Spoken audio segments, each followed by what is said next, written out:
Assalamualaikum warahmatullahi wabarakatuh. Saya Nadia Bilqis Saidina dari Prodi Manajemen Pendidikan Islam semester 3. Di sini saya akan mempresentasikan tentang mata kuliah Ilmu Pendidikan Islam yang diampu oleh Dr. Baik Tufatul Unsi, Manajemen Magister Pendidikan Islam. Di sini saya mengambil tema faktor anak didik, yang dimana saya mengambil judul faktor-faktor minat belajar anak didik. Oke, di sini saya akan membahas sedikit mengenai tentang faktor minat anak didik. Pendidikan adalah faktor utama yang menentukan kelangsungan pembangunan. Selain itu juga, pendidikan sangat penting bagi setiap insan manusia karena segala bentuk kemajuan, baik teknologi informasi, sosial, budaya yang dapat dicapai dengan ketersediaan lembaga-lembaga pendidikan. Menyikapi pentingnya pendidikan tersebut, maka semua komponen bangsa dituntut mampu menguasai berbagai ilmu pengetahuan yang dapat diaplikasikan dalam kehidupan sehari-hari. Rendahnya minat belajar siswa diakibatkan oleh guru yang kurang menguasai materi. Dalam pembelajaran yang harus diperhatikan adalah penguasaan materi. Tanpa penguasaan materi tidak akan tercapai pembelajaran yang optimal dan hasil yang memuaskan. Masalah-masalah belajar akan selalu muncul seiring dengan perkembangan yang dialami oleh masing-masing individu di mana saja, kapan saja, dan oleh siapa saja. Dalam kegiatan pembelajaran, minat mempunyai peranan yang sangat penting. Bila seorang siswa tidak memiliki minat dan perhatian yang besar terhadap objek yang dipelajari, maka sulit diharapkan siswa tersebut akan tekun dan memperoleh hasil yang baik dari belajarnya. Sebaliknya, apabila siswa tersebut memiliki dengan minat dan perhatian besar terhadap objek yang dipelajari, maka hasil yang diperoleh dengan baik. Di sini saya akan membahas tentang pengertian minat belajar sendiri.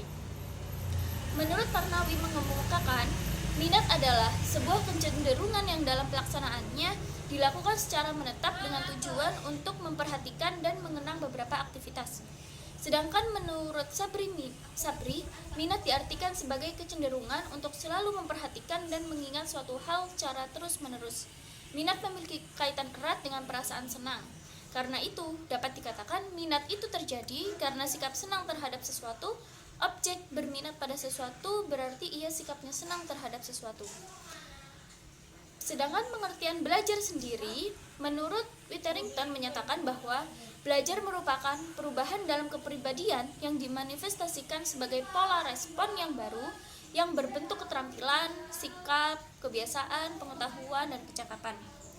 Dari pendapat yang telah dikemukakan mengenai pengertian minat dan pengertian belajar, dapat disimpulkan bahwa minat belajar adalah aspek psikologi pendidikan seseorang yang menampakkan diri dalam beberapa gejala seperti gairah, keinginan, perasaan suka untuk melakukan proses perubahan tingkah laku melalui berbagai kegiatan yang meliputi mencari pengetahuan dan pengalaman. Dengan kata lain, minat belajar itu adalah perhatian, rasa suka, ketertarikan siswa terhadap aktivitas belajar yang ditunjukkan melalui keantusiasan. Di sini saya akan membahas tentang faktor mempengaruhi minat belajar. Minat belajar peserta didik sangat menentukan keberhasilan dalam proses belajar. Faktor-faktor yang mempengaruhi minat untuk belajar yakni guru harus selalu berusaha membangkitkan minat siswa agar pembelajaran menyenangkan sehingga siswa dapat mencapai hasil yang baik. Di sini saya mengambil referensi dari bukunya Munadi yang berjudul Rusman tahun 2012, yakni ada dua faktor yang mempengaruhi hasil belajar siswa, yakni ada faktor internal dan faktor eksternal. Yang pertama ada faktor internal. Faktor internal ini meliputi faktor biologis, yaitu kondisi jasmani dan keadaan fungsi-fungsi fisiologis. Fungsi fisiologis sangat menunjang dan melatar belakangi aktivitas belajar. Keadaan jasmani yang sehat akan lain pengaruhnya dibanding jasmani yang keadaannya kurang sehat. Nutrisi harus cukup. Menurut Sumadi Suryabrata dalam bukunya Syahputra tahun 2020, faktor internal adalah sesuatu yang membuat siswa berminat yang berasal dari dalam diri sendiri. Yang kedua ada faktor eksternal. Tadi yang saya sebutkan bahwasanya faktor eksternal ini ada banyak kaitannya. Yang pertama saya akan bahas faktor eksternal dari orang tua. Faktor eksternal yang berasal dari orang tua ini utamanya adalah sebagai cara mendidik orang tua terhadap anaknya.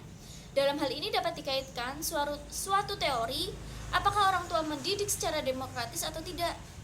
Dalam mendidik anak bersosialisasi dikenal dua teori populer, yakni populasi refleksif dan populasi partisipatoris. Selanjutnya, faktor eksternal yang berasal dari sekolah. Faktor ini berasal dari guru, mata pelajaran diampu, dan metode yang diterapkan.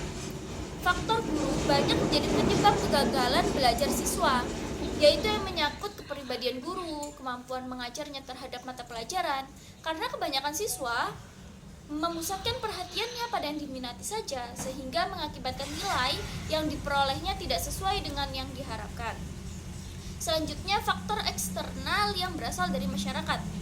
Faktor masyarakat bahkan sangat kuat pengaruhnya terhadap pendidikan siswa. Pengaruh masyarakat bahkan sangat sulit dikendalikan, mendukung atau tidak mendukung perkembangan siswa. Masyarakat juga ikut mempengaruhi. Nah, selain ada faktor internal dan eksternal tadi yang sudah saya sebutkan, ada beberapa faktor yang mempengaruhi hasil belajar, yakni yang pertama karena minat. Yang pertama karena minat. Jika memiliki minat terhadap objek masalah, maka dapat diarahkan hasil baiknya. Yang kedua ada kecerdasan. Kecerdasan memegang peranan penting dalam menentukan berhasil tidaknya seseorang. Pada umumnya, orang-orang cerdas lebih mampu belajar daripada orang-orang yang kurang cerdas. Selanjutnya adalah bakat. Bakat merupakan kemampuan bawaan sebagai potensi yang perlu dilatih dan dikembang agar dapat terwujud. Bakat memerlukan latihan dan pendidikan agar suatu tindakan dapat dilakukan pada masa yang akan datang. Selanjutnya adalah faktor motivasi. Motivasi merupakan dorongan yang ada pada diri siswa untuk melakukan suatu tindakan. Besar kecilnya motivasi banyak dipengaruhi oleh kebutuhan individu yang ingin dipenuhi. Ada dua macam motivasi. Yang pertama ada motivasi intrinsik, yang kedua ada motivasi ekstrinsik. Ada kalanya motivasi intrinsik itu adalah motivasi yang ditimbulkan dalam diri orang atau individu yang bersangkutan. Jadi kalau misalnya intrinsik itu lebih cenderung pada diri sendiri, sedangkan yang motivasi ekstrinsik itu adalah motivasi yang timbul oleh rangsangan dari luar atau motivasi yang disebabkan oleh faktor-faktor dari luar situasi belajar. Misalnya angka itu maksudnya nilai ya, nilai, ijazah, tingkatan, hadiah, persaingan, cemoohan, dan hukuman. Selanjutnya saya akan membahas tentang kreativitas guru. Dalam kegiatan belajar melibatkan beberapa komponen, yaitu peserta didik, guru, tujuan pembelajaran, isi pelajaran, metode mengajar, media pembelajaran yang sesuai, dan evaluasi. Semua komponen ini saling berinteraksi dalam kegiatan pembelajaran yang berakhir pada tujuan pembelajaran. Guru kreatif adalah seorang pengajar yang memiliki kemampuan untuk memiliki ide-ide baru dan cara-cara baru dalam mendidik, mengajar, membimbing, mengarahkan, melatih, menilai, dan mengevaluasi peserta didik. Menurut Mang Waskim dalam makalahnya menyebutkan ciri-ciri guru sebagai berikut. Ciri-ciri guru kreatif. Nah, apa saja sih guru-guru kreatif itu? Yang pertama, memiliki cara-cara terbaru yang bersifat inovasi dalam mengembangkan model pembelajaran. Yang kedua, memiliki kemampuan merancang dan mendesain perangkat pembelajaran secara mandiri. Yang ketiga, memiliki kemampuan variatif dalam menyajikan materi pembelajaran. Yang keempat, memiliki kemampuan menyajikan pembelajaran yang menyenangkan. Yang kelima, memiliki jiwa optimis dalam melaksanakan tugas. Yang keenam, memiliki kemampuan memecahkan masalah dalam hubungan komunikasi sosial. Yang ketujuh, memiliki kemampuan melakukan eksperimen dalam menjalankan tugasnya. Yang kedelapan, memiliki mindset baik dan selalu berpikir positif.